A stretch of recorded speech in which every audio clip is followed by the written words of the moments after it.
Everyone, a Detroit business crying foul tonight over how bids for a major city contract were handled, alleging that the rules were changed and taxpayers will be the ones paying the price. But city officials are telling a different story. Tonight, 7 investigator Ross Jones is live downtown where a contentious public meeting just wrapped up. Tell us about it, Ross. Carolyn Curtis, good evening. Detroit lawyers for 3 Detroit businesses say something smells wrong here at the Water and Sewerage Department.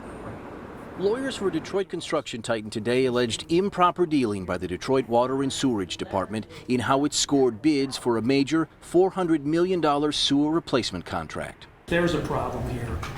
The bid protest should be granted. AECOM should not be awarded this contract. Attorney Jim Case represents DCIP, a group of Detroit-based companies led by the construction firm Wallbridge.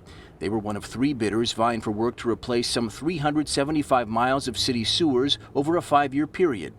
But the Water and Sewerage Board didn't go with DCIP's bid. They went with the national company AECOM. The city says what they submitted was clearly the best of the bids and graded the company higher for its plan, experience, and overall presentation. But officials with DCIP say the city's decision will cost taxpayers more money. According to the company's figures, a lot more. They say their bid was about $19 million less than what AECOM submitted. That's a number city officials disputed today. They say the savings are more like $1.5 million. Still, DCIP's complaints don't end there. They also claim today that after bids were submitted, the city changed their scoring system, putting them at a disadvantage and helping their competitor. We're going to put out something, we're going to say how it's to be done, we're going to put everybody on the same platform, and then all of a sudden the platform changes whenever and however they want. And it just doesn't seem to me to be right.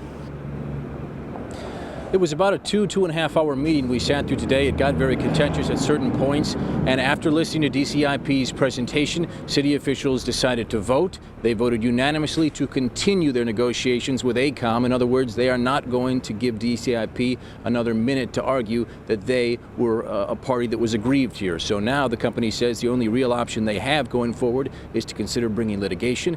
They say tomorrow they'll start having discussions about that. We're live downtown tonight. I'm Ross Jones, 7 Action News. Wow, Ross. So is the company just out of luck at this point, or can they still hope to change the minds of city officials? Well, assuming that they do continue with AECOM, that the city does that, there is one more chance. The city council needs to approve this deal. So theoretically, DCIP could go to the city council, make another pitch there, and hope that they can get at least a few city council members on their side. All right, Ross, we'll just have to see what happens next. Thank you so much for the live report.